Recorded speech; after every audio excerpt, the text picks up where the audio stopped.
Assalamualaikum warahmatullahi wabarakatuh. Halo teman-teman, saya Diana Fauzia, NIM 1914-070026 dari kelas PGMIA, mata kuliah Metodologi Penelitian, akan menjelaskan materi mengenai isu-isu dan masalah pembelajaran. Di bagian pertama, kita akan membahas mengenai PJJ daring dan luring. PJJ atau pembelajaran jarak jauh merupakan pendidikan yang anak didiknya terpisah dari pendidik dan pembelajarannya menggunakan berbagai sumber belajar melalui teknologi dan komunikasi serta media lainnya. PJJ dapat dilakukan secara daring dan luring. Daring atau dalam jaringan melakukan pembelajaran yang terkoneksi internet. Sedangkan luring atau luar jaringan melakukan pembelajaran tanpa terkoneksi dengan internet. Yang kedua ada keterampilan abad 21. Generasi abad 21 harus memiliki sejumlah kompetensi yang dimiliki siswa di abad 21, yaitu yang pertama, kemampuan berpikir kritis dan menyelesaikan masalah.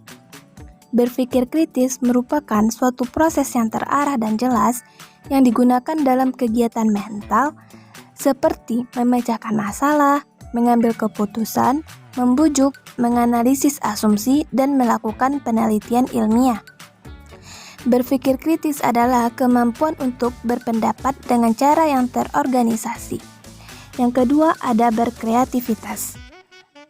Kreativitas merupakan ide atau pikiran manusia yang bersifat inovatif, berdaya guna, dan dapat dimengerti. Yang ketiga ada kemampuan berkomunikasi. Communication atau komunikasi adalah proses pertukaran bahasa yang berlangsung dalam dunia manusia.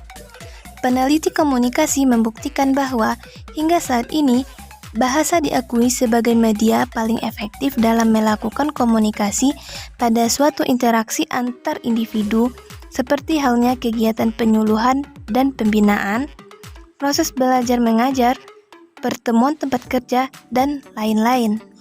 Yang keempat ada kemampuan untuk bekerja sama atau kolaboratif. Pembelajaran kolaboratif adalah pembelajaran yang melibatkan siswa dalam suatu kelompok untuk membangun pengetahuan dan mencapai tujuan pembelajaran bersama melalui interaksi sosial di bawah bimbingan pendidik yang baik di dalam maupun di luar kelas, sehingga terjadi pembelajaran yang penuh makna dan siswa akan saling menghargai kontribusi semua anggota kelompok. Isu yang ketiga ada literasi sains. Literasi sains adalah kemampuan mengidentifikasi, memahami, dan memaknai isu terkait sains yang diperlukan seseorang untuk mengambil keputusan.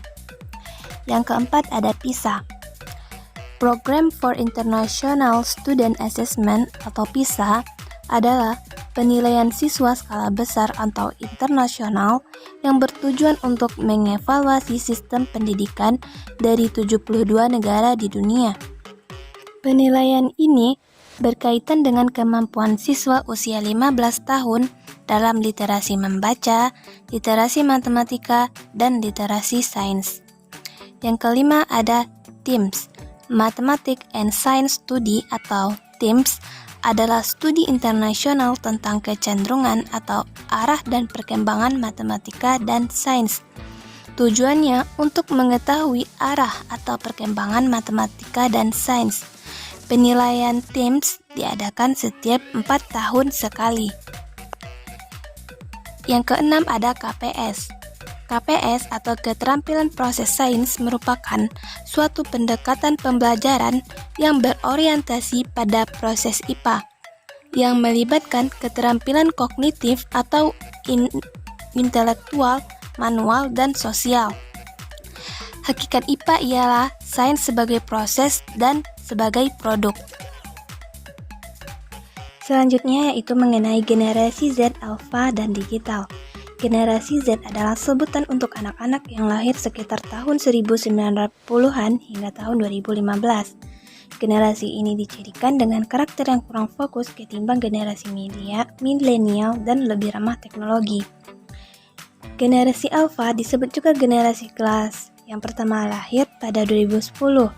Mereka lebih cenderung dipengaruhi oleh teknologi.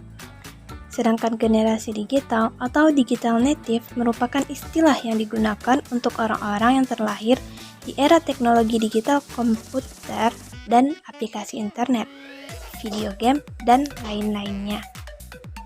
Yang terakhir itu ada pembelajaran tematik. Pembelajaran tematik didasarkan pada sebuah tema yang terdiri dari beberapa mata pelajaran yang digabungkan menjadi sebuah tema.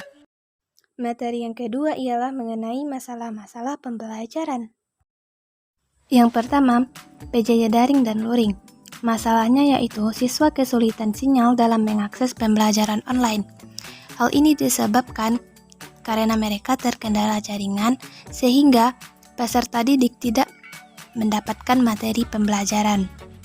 Solusinya, peserta didik bisa mencari tempat yang memiliki sinyal yang bagus. Yang kedua, keterampilan abad 21. Salah satu masalah yang dihadapi generasi sekarang ialah rendahnya keterampilan komunikasi. Karena anak-anak lebih senang bermain dengan HP daripada bermain dengan teman sebayanya. Akibatnya, mereka sulit berkomunikasi dan menyampaikan pendapat. Solusinya ialah dengan melakukan pendekatan komunikatif dan pengurangan penggunaan HP. Yang ketiga, permasalahan pada literasi sains. Salah satu masalahnya ialah rendahnya minat membaca siswa. Penyebabnya karena rendahnya sarana dan prasarana di sekolah, serta guru-guru juga kurang mencontohkan kebiasaan membaca. Akibatnya, kemampuan generasi mendatang kurang berkualitas. Solusinya ialah sekolah-sekolah bisa meningkatkan sarana dan prasarana pendukung literasi membaca. Yang keempat, ada PISA. Permasalahannya ialah rendahnya kemampuan matematika siswa.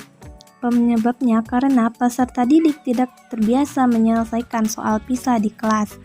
Akibatnya, di tahun 2007, skor PISA Indonesia berada di urutan 375 dan di posisi ke-50 dari 57 negara. Solusinya, peserta didik diberikan soal-soal latihan PISA oleh guru-guru di sekolah. Yang kelima, ada TIMSS. Permasalahannya ialah peserta didik mengalami kesulitan dalam mengembangkan kemampuan menyelesaikan soal-soal. Penyebabnya karena rendahnya kemampuan literasi dan kemampuan menyelesaikan masalah. Akibatnya, kurangnya pengetahuan peserta didik terutama dalam bidang matematika, bahasa, dan sains. Solusi yang dapat ditawarkan adalah guru bisa menerapkan model pembelajaran based learning. Yang keenam ada KPS, keterampilan proses sains. Permasalahan pada rendahnya pembelajaran sains disebabkan karena tolak ukur pendidikan sekolah masih berupa konsep. Akibatnya, rendahnya hasil belajar siswa. Solusinya agar pihak sekolah dan guru bisa meningkatkan proses belajar, bisa dengan menerapkan pembelajaran berbasis masalah. Untuk generasi Z, Alpha, dan digital, permasalahannya ialah mereka merasa tidak perlu belajar. Penyebabnya karena mereka kecanduan bermain internet. Akibatnya, rendahlah hasil belajar mereka di sekolah. Solusi yang dapat kita tawarkan ialah agar anak-anak bisa diawasi oleh orang tua dan guru, serta membatasi penggunaan gadget. Yang terakhir ada pembelajaran tematik. Permasalahannya pada guru kesulitan dalam pembuatan RPP, karena format RPP dan evaluasi dari pemerintahan selalu berubah-ubah. Akibatnya, banyak guru yang kebingungan dalam proses belajar mengajar dan bisa berimbas kepada hasil belajar peserta didik. Solusi yang dapat kita berikan ialah agar guru-guru di sekolah bisa memahami pembuatan RPP dengan mengikuti pelatihan-pelatihan tertentu.